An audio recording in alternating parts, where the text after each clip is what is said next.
Orochimaru's power in Naruto can be equally matched to his fear factor. Being considered a monster in his own right, today I'd like to see how far Orochimaru would get in One Punch Man. The rules for this battle are simple. Orochimaru will remain in character and will have access to his Edo Tensei, as he did in the series. The verses are of course equalized, so chakra is the same as chi or whatever energy system One Punch Man has used in the past. If you're new here and want more original content, subscribe with post notifications on, and don't forget to check out the Discord and Patreon for updates, early access to videos, and much more. Now, let's get into this versus battle.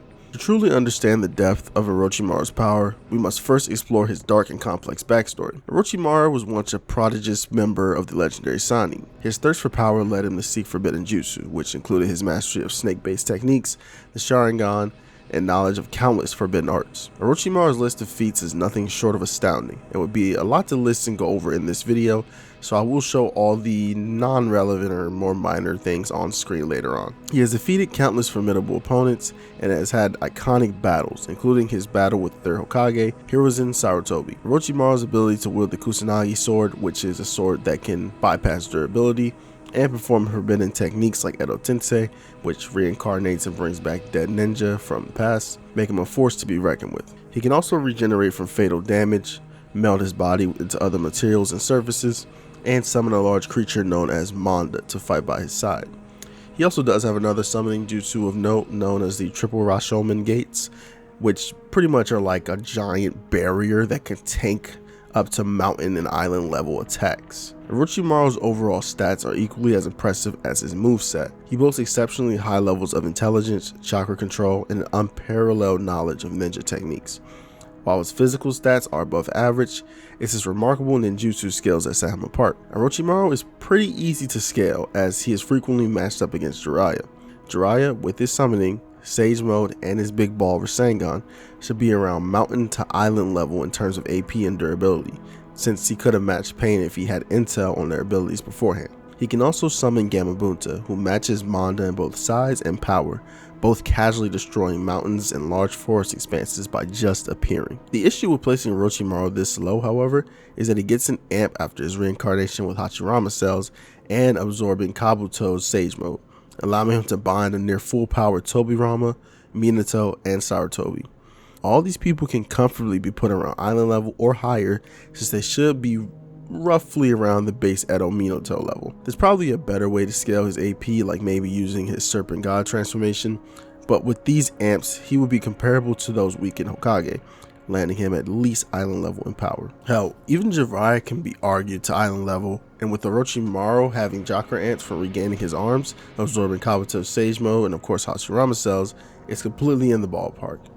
In terms of durability and speed, his durability should match his AP, since he can swap hands with Jiraiya with and without his arms. With his Triple Rashomon, he can take a direct Biju bomb, albeit this one was an incomplete version, so maybe it shouldn't be scaled as high as I previously stated. The thing about Orochimaru, even with impressive durability, is he can burst into snakes to avoid damage, or just molt and return to a better physical state, regenerating entire arms or reverting damage. With his speed, which is easily scaled above Kakashi's lightning slashing feat, which is massively hypersonic of course, he should be at least massively hypersonic, likely relativistic using light novel feats. Let's not forget he is also a genius. He deceived an entire nation by pretending to be their leader, who he killed by the way, manipulated Sasuke into leaving the village, is an expert in medical and cloning ninjutsu, and even planned for his revival months down the line in the series. I'll briefly list here on screen any info I missed, since there's so much this man can do that is relevant in specific scenarios, which I'll get into right now. So, how would this creepy murderous maniac fare if placed into the One Punch Man world with the desire to gain more knowledge and power? It's easy to say Orochimaru solos most demon level monsters and B-class and under heroes right off the bat, with its usual techniques and fear manipulation. Orochimaru, upon meeting Sasuke and Sakura, immediately struck so much fear into them that they briefly witnessed their own deaths and were paralyzed with fear. The same occurs with Kakashi later down the series. This same teen Sasuke could create fireballs calculated around city block level, and even after the training arc that boosted him up to city level plus, he was still way weaker than Orochimaru, even without his arms and ninjutsu. With his immortality and near invulnerability, Orochimaru will easily take down any hero or monster sent his way, Even those who have decent AP just don't have the feats to match Orochimaru directly, despite him not being the most direct in combat. The Kusanagi blade or any of his wind style or binding jutsu will wipe away any of the low tier characters. Now, let's get to the interesting segment. What would you do against dragon level and S-class threats? Starting with the common dragon level threats, Orochimaru would have to struggle just a bit, and could even lose against specific cadres under certain circumstances. The likes of Nyan, Gums, Vaccine Man, or even Carnage Kabuto will require a lot of effort from Orochimaru, but I don't see him losing against any of them in a life or death battle. Their feats are impressive, but they lack any hacks to keep Orochimaru down, even if you rank their damage above their multi-city to mountain level scaling. Orochimaru could easily summon Manda to solo any of them, use any of his various poison via his snakes, or the Blade of Kusanagi to bypass any pesky durability.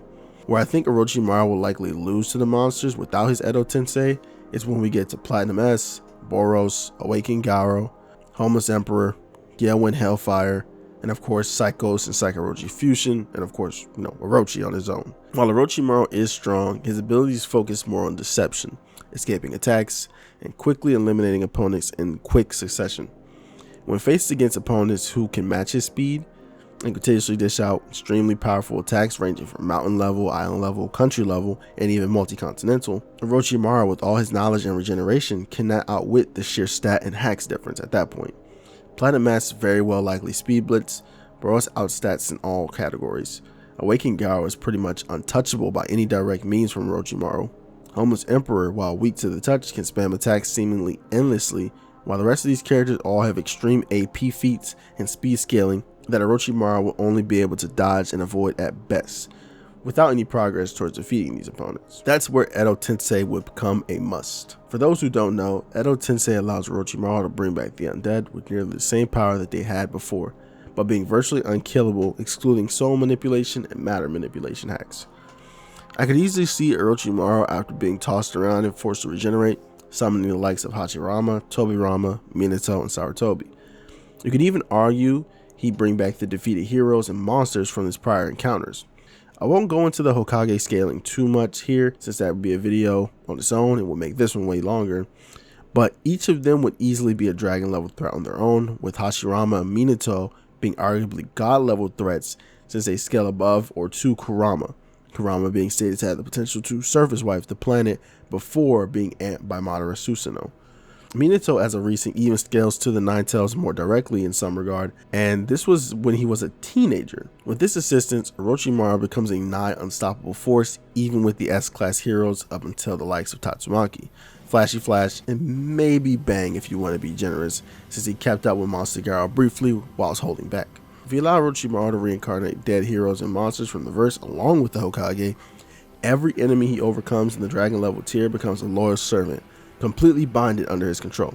So what, Orochimaru is a god level threat via proxy? Well, yes, he actually is, but he isn't unbeatable necessarily. Saitama, fully evolved Monster Garo or Cosmic Fear Garo, full powered Tatsumaki, Blast, Meteoric Burst Boros, and even the GOAT Phoenix Man have the potential to stop Orochimaru and his Edo Tensei army, even with all the immortality they have. Saitama is Saitama. I don't think I need to get into how strong he is yet again for the trillionth time. At worst, he can just erase them down to the molecular level like he did Elder Centipede, but I don't know for sure if that will work here. However, considering the series has so many gags and ass pulls for Saitama to keep him at the One Punch Man status, I'm sure he'd come up with something. Garo also can ignore durability in his evolved forms and continues to grow stronger as he fights. With his martial arts prowess, he's also borderline untouchable even by Hashirama's standards. Blast can simply BFR or one-tap anyone here with ease, ignoring their regeneration with his reality warping or portals. Meteoric Burst Boros is a bit contentious just because he doesn't have many win cons, but he can match Hachirama's best scaling and should put up an even fight. The issue is Edo Tenseis can survive vaporization, so Boros likely would have to kick Hashirama to space to get rid of him before dealing with Orochimaru or any of the other Edo Tensei opponent. Tatsumaki has a cheat win condition similar to this of just tossing most of the opponents into space, except for the Hokage, since their willpower would likely make them immune to this, as they're shown to be committed to their beliefs even after death. It's not called the Will of Fire for no reason after all. Then there's Phoenix Man, who himself is pretty much an Edo Tensei, And if we're giving Orochimaru the liberty of reincarnating, Phoenix Man can also reincarnate any dead characters Orochimaru doesn't get to, oddly making him the Orochimaru of the verse. He also can use his Phoenix space to incapacitate any of the Edo Tenseis no matter their strength, locking them in a dimension where he controls all things. In the end, Orochimaru alone likely stops at dragon level threat, matching the likes of Phoenix Man, but with his Edo Tensei abilities, immortality, regeneration, and honestly his incredible patience and ability to hide, he could very likely wipe out 90% of the verse before he is stopped, deeming him a god level threat. If you disagree, let's recap and look at it this way. Hashirama alone, who scales to or above Kurama, who can turn the world to ash, will be a servant to Orochimaru, who already has control over every C to A class hero and every monster below dragon level. Once Hashirama kills the dragon level threats that he can, those become undead servants, which assist with stronger opponents on repeat until they reach the series' high tiers. By proxy, Orochimaru will spell the end of the One Punch Man world and strike terror into the world with his undead army. It would take the absolute best of the best to stop him, or rather, to stop the firepower he comes bearing. I didn't even mention the fact that he could also potentially body hop to any other characters, mainly because it would just make this video way too complex, but the guy is clearly a major threat to humanity even without Edo Tensei. If you enjoyed this video, make sure you leave a like, a comment, don't forget to subscribe to the channel, and of course check out the links in the description. It's your boy Zere signing off. Peace. Thanks for watching.